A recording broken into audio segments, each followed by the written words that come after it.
Bonjour tout le monde, je suis très contente de vous retrouver pour la deuxième vidéo de la semaine spéciale Chandeleur.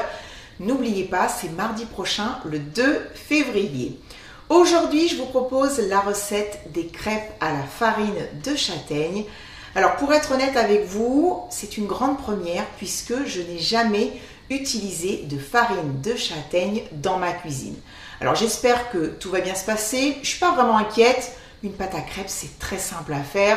Le seul petit souci que l'on peut rencontrer éventuellement, ce sont les grumeaux.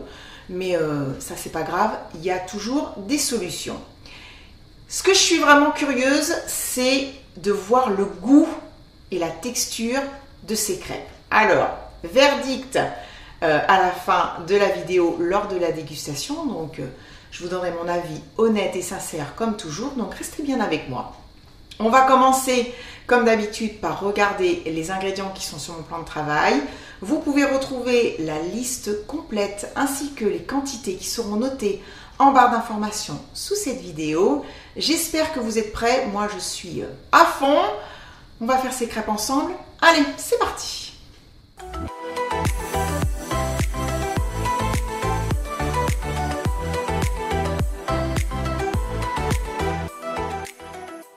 Pour faire cette recette, j'ai besoin de farine de châtaigne, mais également de farine de blé, du lait, des œufs, de l'eau gazeuse. Ça reste facultatif. On peut ne mettre que du lait, mais ça va apporter un petit peu de légèreté. On peut également remplacer l'eau gazeuse par de la bière, du sucre et une pincée de sel. Dans un grand saladier, je vais mettre les deux farines.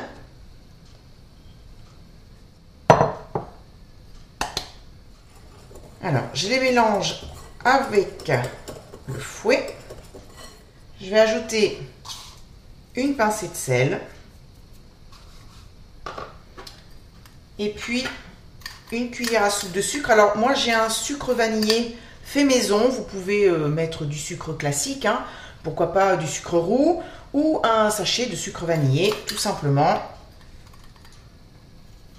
Alors, c'est une pâte à crêpes que vous pouvez utiliser pour une recette salée ou sucrée. Alors bien sûr, si vous faites cette pâte pour une utilisation salée, ne mettez pas de sucre, ça va de soi. Et vous pouvez bien sûr ajouter à la place un petit peu plus de sel. Je vais faire un puits et je vais casser les œufs.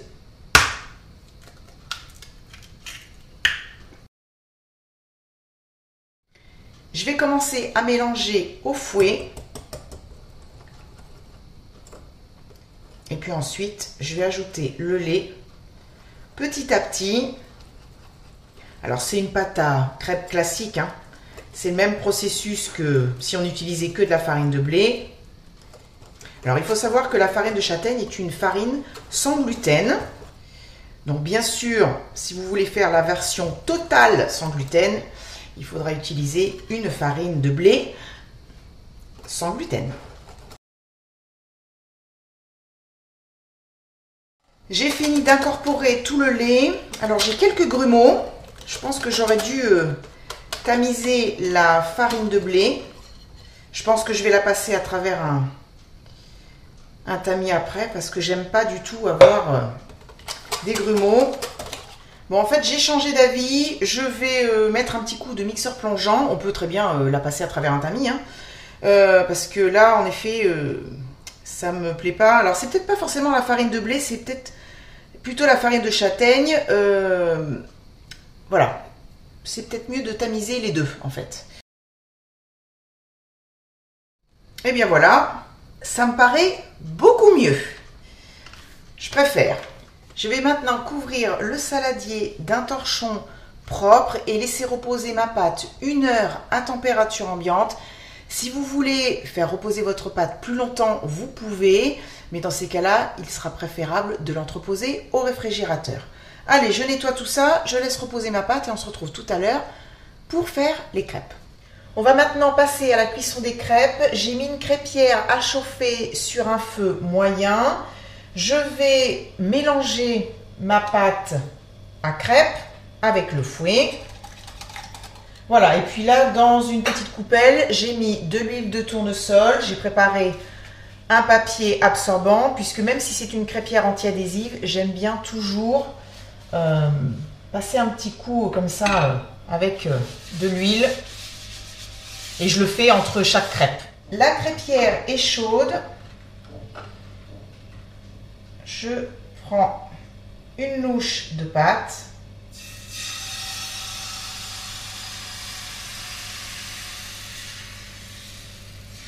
Voilà.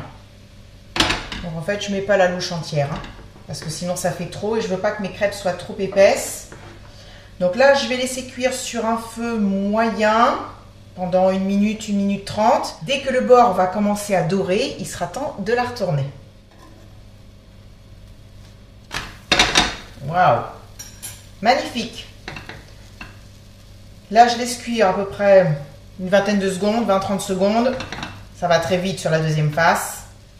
Attention. Yes! Voilà. Il n'y a plus qu'à débarrasser et à continuer. J'ai terminé. J'ai obtenu 12 crêpes. Elles sont absolument magnifiques et ça sent vraiment très bon. J'ai eu aucune difficulté pour les faire, hein. Comme vous l'avez vu, la pâte avait une consistance absolument géniale. Comme toutes les crêpes, vous allez pouvoir bien sûr les déguster avec ce que vous aimez. Du sucre, de la confiture, de la pâte à tartiner, de la crème de marron, du chocolat fondu ou même pourquoi pas des fruits poêlés. Vous avez l'embarras du choix. Moi, ce que je vais faire, c'est la goûter tout d'abord nature pour voir vraiment le goût et puis ensuite je mettrai un petit peu de sucre, vraiment en toute simplicité. Je goûte nature. C'est très intéressant. Le goût est vraiment nouveau pour moi, mais la crêpe est vraiment très moelleuse. On a ce goût de châtaigne, mais j'avais peur que ce soit fort. Et en fait, non. Il est présent ce goût, mais c'est pas too much. C'est nouveau, mais ça me plaît beaucoup. J'aime bien. Alors maintenant, je vais goûter avec un peu de sucre.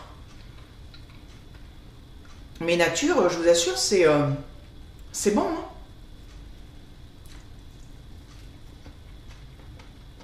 Bon, forcément, avec du sucre, ça rehausse, hein? C'est quand même meilleur. Mais, nature, c'est pas mal. Non, c'est franchement super bon. Je suis très contente. J'ai découvert une nouvelle façon de faire les crêpes avec une autre farine que de la farine de blé. J'adore. J'espère maintenant que les garçons vont aimer aussi, mais j'en suis sûre. Je vous mettrai ça en barre d'informations. Voilà, c'est la fin de la vidéo. Je suis très contente. C'est une grande réussite. J'espère que ça vous a plu. Si c'est le cas, surtout, n'oubliez pas de mettre un petit pouce vers le haut. Vous pouvez bien sûr vous abonner si vous en avez envie. N'oubliez surtout pas d'activer la cloche pour recevoir une notification à chaque fois que je publie une nouvelle vidéo. Je vous retrouve très vite pour une nouvelle recette. Je vous embrasse très très fort.